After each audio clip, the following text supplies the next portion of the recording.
3 سال سے بات 1 سال کے لیے جج بنانے تک کیوں آئی؟ کیا اب 8 ججز کی اکثریت ختم ہو چکی ہے؟ لاہور ہائی کورٹ نے الیکشن کے معاملے پہ الیکشن کمیشن کو کیا جواب دیا؟ حکومت کے لیے آسانی پیدا ہوئی ہے یا مزید مشکل بڑھ چکی ہے؟ آپ سب پر سلامتی ہو، میں یاسر رشید ہوں اور آپ میرا ویلاگ دیکھ رہے ہیں۔ ناظرین، آج جوڈیشل کمیشن کا اجلاس تھا۔ اس جوڈیشل کمیشن کے اجلاس میں فیصلہ یہ ہونا تھا کہ 4 ایڈ ہاک ججز کی تعیناتی کے حوالے سے جو طریقہ کار اپنایا گیا ہے یا جو 4 نام منظر عام کے اوپر آئے ہیں، کیا جوڈیشل کمیشن کے چیئرمین بشمول اس کے ممبران اس کی اجازت دیتے ہیں یا نہیں دیتے؟ آج چیف جسٹس قاضی فائز عیسیٰ کی زیر صدارت یہ اجلاس ہوا اور اس اجلاس میں 2 ناموں کی منظوری دے دی گئی ہے۔ یہ خبر معمول کے مطابق ہی ہوگی کہ 2 ناموں کی منظوری دی، لیکن اس میں ایک اہم اور بڑی بات موجود ہے۔ جسٹس منیب اختر صاحب نے ان کی جانب سے دونوں ایڈ ہاک ججز کے ناموں کی مخالفت کی گئی، دونوں ناموں کی مخالفت انہوں نے کی، لیکن جسٹس منصور علی شاہ اور جسٹس یحییٰ افریدی نے جسٹس مظہر عالم میاں خیل کی مخالفت کی اور اس پہ انہوں نے یہ موقف اختیار کیا کہ جسٹس مظہر عالم میاں خیل انکار کر چکے ہیں، تو اس وجہ سے ان کا نام جو ہے وہ شامل نہیں کرنا چاہیے۔ ذرا یہ بتاتے ہیں کہ جسٹس ریٹائرڈ سردار طارق مسعود کے نام پہ جسٹس منیب اختر کے علاوہ کمیشن کے تمام ارکان نے اتفاق رائے کیا، جس میں جسٹس منصور علی شاہ بھی تھے، جسٹس یحییٰ افریدی بھی تھے۔ جسٹس ریٹائرڈ مظہر عالم خیل کا جو فیصلہ ہے وہ 6-3 کی اکثریت سے منظور ہوا، جبکہ مظہر عالم میاں خیل کی جسٹس منصور علی شاہ، جسٹس منیب اختر اور جسٹس یحییٰ افریدی نے مخالفت کی۔ سپریم کورٹ کے ایڈ ہاک ججز کے طور پہ 4 سابق ججز کے نام تجویز کیے گئے تھے، جن میں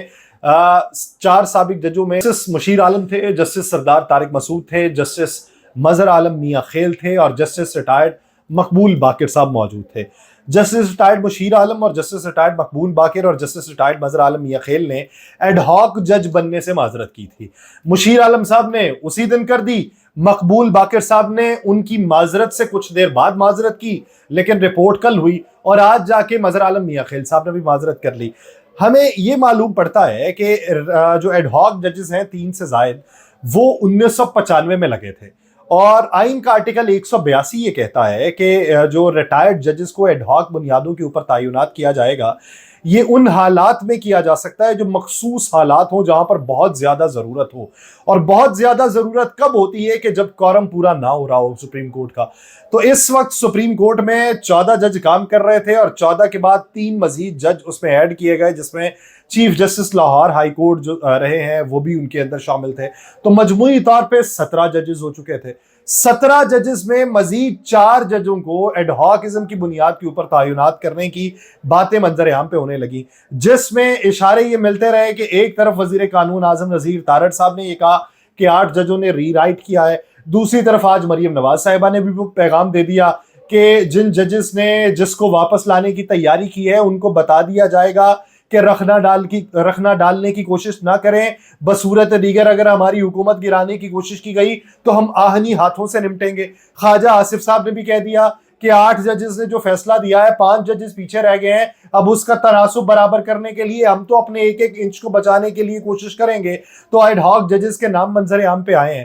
ٹھیک ہے، ایڈ ہاک ججز کی تعیناتی چلیں کرنی ہی تھی، آپ نے جو لوئر کورٹس ہیں یعنی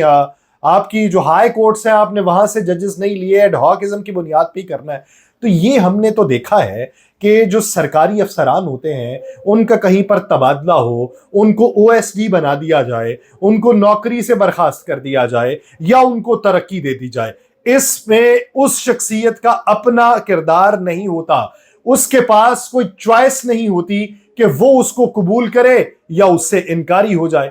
اس کو بطور سرکاری آفیسر وہ تمام فیصلے جو ہیں وہ منوان ماننا ہوتے ہیں، لیکن اگر وہی سرکاری آفیسر ریٹائر ہو جائے اور بعد میں حکومت کو اس کی ضرورت پڑے، حکومت اسے کہے کہ تم یہ ذمہ داری سر انجام دو گے، تو یہ تمام تر استحقاق اس ریٹائرڈ آفیسر کا ہے کہ وہ حکومت کی دی گئی چوائس پہ عمل درآمد کرتا ہے یا اس سے انکار کر دیتا ہے، اور اگر وہ اس سے انکار کر دیتا ہے تو حکومت اس کام کے لیے اس کو مجبور نہیں کر سکتی۔ یہ لکھی پڑی بات ہے۔ تو جس جگہ پہ جسٹس ریٹائرڈ مشیر عالم صاحب اور جسٹس ریٹائرڈ مقبول باقر صاحب کے ناموں کی منظوری اس لیے نہیں دی گئی کہ ان دونوں افراد نے معذرت کر لی تھی، تو آج کے دن جو معذرت کی گئی ہے مظہر عالم میاں خیل صاحب کی طرف سے، اس معذرت کو قبول نہیں کیا گیا۔ کیوں نہیں کیا گیا؟ ان کو بطور جج کیوں تعینات کیا گیا؟ یہ ایک سوال ہے، اور اس سوال کا جواب پوچھا جانا چاہیے کہ ایک شخص وہ کسی بھی وجہ سے، آپ اگر یہ سمجھتے ہیں کہ سوشل میڈیا کے انفلوئنس کی وجہ سے، سوشل میڈیا پہ ہونے والی جملہ بازی کی وجہ سے، بہتانوں کی وجہ سے انہوں نے معذرت کی ہے، تو وہ معذرت کا اختیار بھی انہی کے پاس ہے اور اس کو واپس لینے کا اختیار بھی انہی کے پاس ہے۔ آپ زبردستی طور کے اوپر ان کی اپائنٹمنٹ نہیں کر سکتے۔ تو ہمیں یہ معلوم پڑ گیا کہ پاکستان میں نظریہ ضرورت کی بنیاد کے اوپر اگر کوئی ریٹائرڈ جج بھی ہو جائے تو اس کو بھی اس کی وجہ، اس کی پرمیشن جانے بغیر تعینات کیا جا سکتا ہے۔ یہ استحقاق جوڈیشل کمیشن کے پاس موجود ہے۔ ہم نے آج اس چیز کا مشاہدہ کیا ہے۔ دیکھیے کہ کیا یہ 2 ججز کی تعیناتی سے وہ 8-5 جو تھے، جو 8-7 ہو گئے، وہ بقیہ جو 3 ججز ہیں وہ اپنا پلڑا کس طرف کو ڈالتے ہیں۔ دوسری طرف الیکشن ٹریبیونل کی تشکیل کا معاملہ، chief justice Lahore high court justice miss Aliya Neelam جو تھی وہ ڈٹی ہوئی دکھائی دی۔ انہوں نے ٹریبیونلز کو تبدیل کرنے سے انکار کر دیا۔ انہوں نے کہا جی ٹریبیونلز کام کر رہے ہیں، انہیں تبدیل نہیں کیا جا سکتا، 8 ججز میں سے کسی کو بھی تبدیل نہیں کریں گے۔ یہ chief justice Lahore high court justice miss Aliya Neelam صاحبہ نے باقاعدہ طور پہ الیکشن کمیشن کو آگاہ کر دیا۔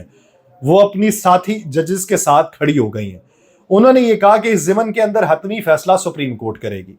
اب میرے خیال میں اس تقریب میں کہ جس میں رجسٹرار لاہور ہائی کورٹ تعینات کیا گیا تھا مس ابہر گل صاحبہ کو، تو اس میں ہماری وزیر اعلیٰ بھی تھیں، ہمارے وزیر قانون بھی تھے، اور ان کو خوشیاں بھی تھیں کہ لاہور ہائی کورٹ کا منظرنامہ تبدیل ہو چکا ہے۔ انہیں یہ بھی تھا کہ شہزاد صاحب جو ہیں وہ سپریم کورٹ میں جا چکے ہیں، یہاں کی صورتحال ان کے کنٹرول میں ہو چکی ہے۔ الیکشن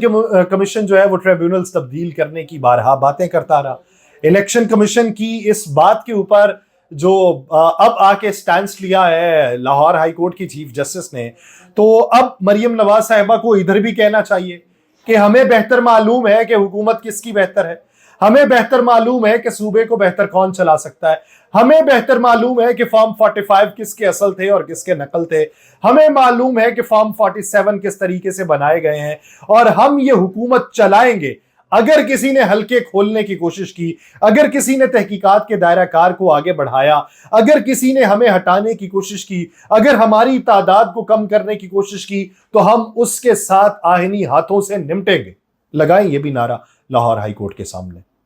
اپنے انہی افراد کے سامنے لگائیں۔ کتنے ججز سے مقابلہ کریں گے؟ عوام کا مقابلہ کر کر کے آپ تھکے نہیں، ابھی اداروں کے ساتھ بھی مقابلہ بازی پہ اتر آئے ہیں، پابندی لگانے کی بات کرتے ہیں، غداری کے مقدمے کرنے کی بات کرتے ہیں، دوسروں کا حق چھیننے کی بات کرتے ہیں، عوام پہ مصائب جو ہے وہ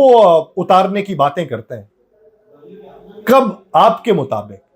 یعنی آپ یہ کہتے ہیں کہ ججوں کو جو فیصلہ ہے وہ ضمیر کے مطابق نہیں، آئین و قانون کے مطابق دینا چاہیے، تو یہ بتا دیجئے کہ وہ کون سے آئین کی کتاب ہے جو آپ کے پرکھوں نے لکھ رکھی ہے، ہمیں اس کا مفہوم نہیں معلوم، ہم اس کے آرٹیکل سے ناواقفیت رکھتے ہیں، آپ کو اس کی تشریح اچھی معلوم ہے، اور وہی تشریح الیکشن کمیشن کو بھی معلوم ہوتی ہے، لیکن سپریم کورٹ میں بیٹھے ہوئے ججز کو وہ تشریح معلوم نہیں ہے۔ وہ خدا کے لیے ہمارے اس تعلیمی نظام کا وہ آئین کی کتاب کو حصہ بنا دیں، جو آئین کی کتاب آپ کے پاس موجود ہے، بصورت دیگر یہ دوسری لائبریریز میں یا کسی بھی جگہ پر 1973 کے نام کی جو آئین کی کتاب ہے وہ ہمیں کچھ اور بتاتی ہے، آپ کی کتاب میں کچھ اور لکھا ہے۔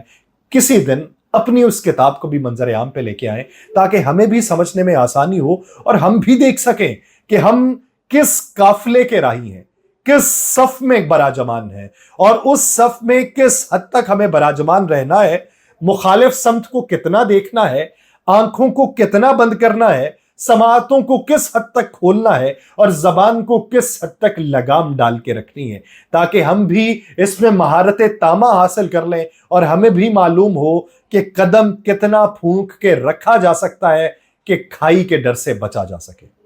مجھے دیجیے اجازت، اپنا بہت سا خیال رکھیے گا، اللہ نگہبان۔